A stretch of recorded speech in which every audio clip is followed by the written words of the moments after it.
విద్యాశాఖ మంత్రి బొత్స సత్యనారాయణ మీడియా సమావేశం నిర్వహించారు. ఈ సందర్భంగా పలు అంశాలపై ఆయన మాట్లాడారు. ఖాళీ కూర్చుంటారా? ఎక్కడో పెట్టుకోవాలి కదా, ఏదో సబ్సిడీ పెట్టుకోనియండి, తప్పే ఉంది. రాజకీయ పార్టీలు వాళ్ళ సాధువులా ఋషుల తపస్సు చేసుకుని ఇంట్లో కూర్చోడానికి రాజకీయ పార్టీ ఉన్నప్పుడు మరి సభలు సమావేశాలు పెట్టుకొని ఏదోలాగా మరి అది కూడా ఎప్పుడు చేస్తారు?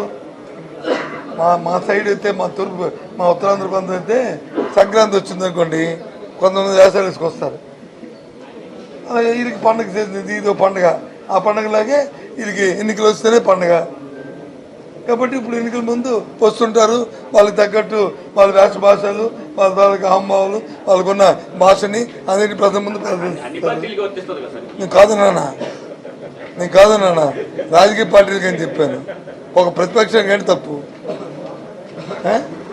ఏంటి తప్పు అయితే అధికారంలో మేము ఉన్నప్పుడు మేము సంవత్సరం పొడుగుతా మేము ప్రజలతో మమేక్యం ఉంటాం కాబట్టి వెళ్తుంటాం కాబట్టి మేము వెళ్తుంటాం. ప్రతిపక్షాలకి ఏముంటాయి? ఎన్నికలప్పుడు తప్ప ఉట్టప్పుడు పని ఉండదు. దానికి ఇది పని ఎప్పుడు ఉంటుంది? ప్రభుత్వాలు విఫలమైతే ఉంటుంది. మేము ప్రభుత్వం మాది విఫలమైన ప్రభుత్వం కాదు, మాది సక్సెస్ఫుల్ ప్రభుత్వం. మాది ఈ రాష్ట్ర ప్రజలందరూ కూడా అందరూ ఆమోగ్యమైన ప్రభుత్వం మాది. అందరికీ ఏ అవసరం వచ్చినా దాన్ని సంక్షేమకి అభివృద్ధికి మారుపేరుగా జరుగుతున్న 5 సంవత్సరాలు 4 సంవత్సరాలు 14 కాలంలో మా పరిపాలన విధానం అది. సో కాబట్టి వాళ్ళకి పని లేకుండా పోయింది 4 సంవత్సరాలు 10 నెలలు. ఇప్పుడు 2 నెలలైనా పోయి వాళ్ళు వేషం వేసుకొని మేకప్ వేసుకొని రాకుండా ఉండమంటే ఎలాగవుతుంది? ధర్మం అది? చెప్పండి. సరే అది పని వాళ్ళు కానివ్వండి, తప్పేముంది?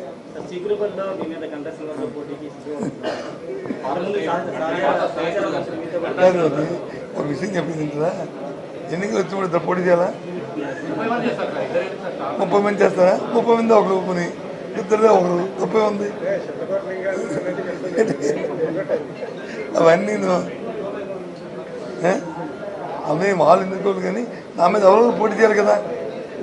నేను వైఎస్ఆర్సీ పార్టీ తరఫున పోటీ చేస్తాను. నా మీద ప్రతిపక్షంలో ఏ పార్టీలు ఉంటే ఆ పార్టీలో పోటీ చేయాలి. అది XYZ. సరే అది ప్రతిసారి అయింది, ఈసారి తప్పుతుంది ఎట్లది? నేను బ్రేక్ చేయను, ఆయనకి ఆయనే బ్రేక్ చేసుకుంటాడు. ఓకేనా? అదేదో ఆయన అడగండి. ఓకే, ఉంటా. Bye, see you. కూడా జరిగింది. వాళ్ళ అంశాలు వచ్చి 4-5 అంశాలు ఇచ్చారు. అవన్నిటిని కూడా రేపు దానికో జీవీఎం ఉంది. ఆ జీవీఎంలో అది ఉప మినిస్టర్ దాంట్లో పెట్టి దాని మీద నిర్ణయాలు తీసుకుంటున్న విషయాన్ని వాళ్ళకి కూడా చెప్పడం జరిగింది.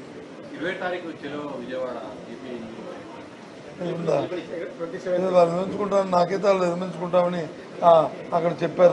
మాకు తెలిసి వాళ్ళు రిక్వెస్ట్ చేశాము, మన నిర్ణయం మారుద్ది.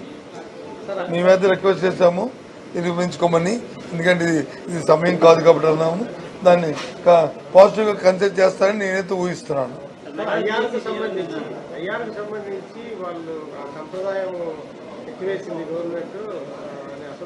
సంప్రదాయం అనేది ఒకటి ఆలోచించాలి. ఐఆర్ అంటే ఇంటీరియం రిలీఫ్. ఎప్పుడు ఇస్తారు ఇంటీరియం రిలీఫ్? పిఆర్సీ ఆలస్యమైతే ఇస్తారు. ఈ ప్రభుత్వం వచ్చిన తర్వాత గత ప్రభుత్వం, ఈ ప్రభుత్వంలో 2 సంవత్సరాలు వచ్చి మనకి కోవిడ్ వచ్చింది కాబట్టి అది ఆలస్యమైంది అప్పుడు. కాబట్టి అప్పుడు ఐఆర్ని ప్రకటించాం, దాని ప్రకారం చేస్తాం. ఇప్పుడు వచ్చి అవసరం లేదు, ఇన్ టైంలోనే పిఆర్సీని ఇస్తామని చెప్పినప్పుడు ఇంకా ఐఆర్ ఎందుకు? 4 రేట్లో చేస్తామన్నప్పుడు ఇంకా ఐఆర్తో ఇంకా అది వస్తుందా? ఆ అంశం వస్తుందా కాదు.